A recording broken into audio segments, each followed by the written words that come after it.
Hey folks, had a little trouble with the upload this evening, and I wasn't able to get the prayer requests on the end of the message, the Sunday morning message. So I'm creating this separate video in order to handle that.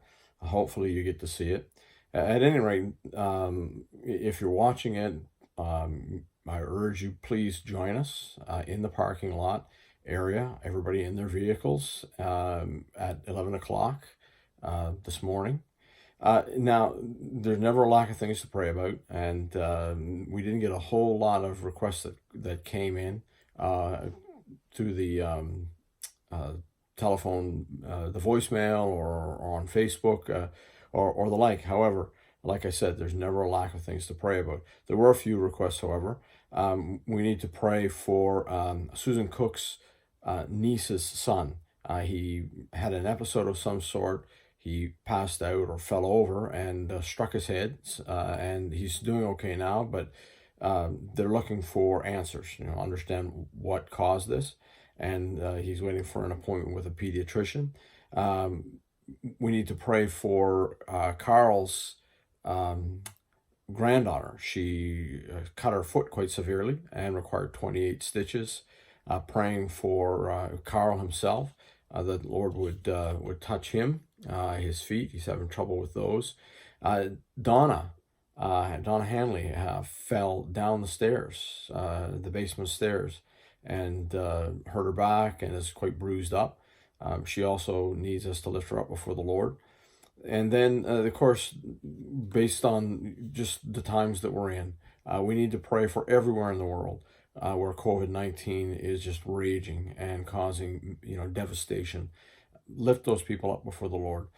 Continue to pray for our own province. And, God's been good. We're doing well by comparison to so many places, but pray that the hand of God's protection continues to be on us here.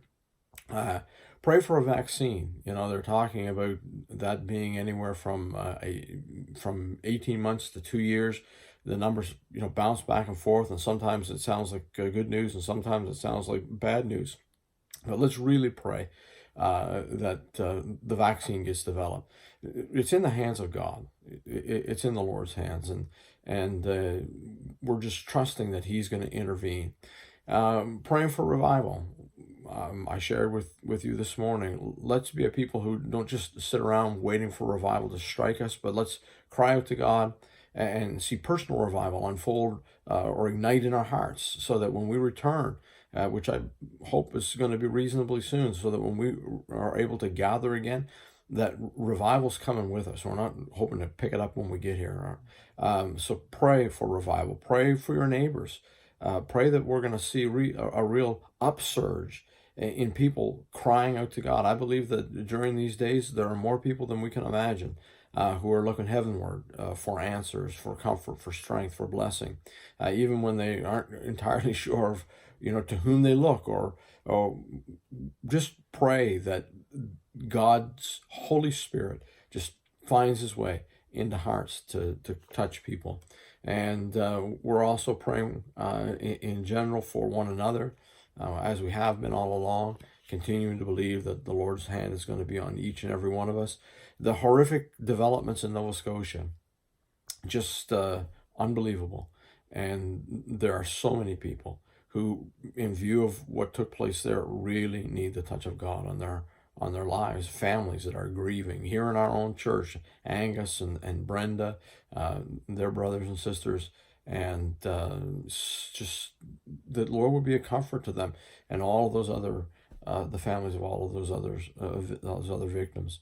So lift those things up before the Lord, and then as you're sitting there in your car, share with one another as the Lord brings different situations relative to our friends, neighbors, and our spiritual family members to mind. Lift those things up before the Lord, and let's just pray that pretty soon, that we're going to be gathering, not under these circumstances, but so long as this is the case, that God will keep us united. We might not be able to gather, but we can certainly stay united and be a blessing to our community.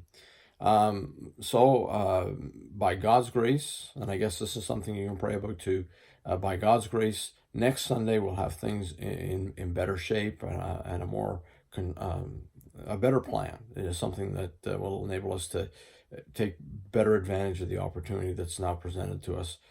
So we'll have a different kind of parking lot service, something a little bit closer to a worship time. At any rate, God bless you, and I'm looking forward to seeing you, even if it will be under peculiar or awkward circumstances, in the morning. Amen.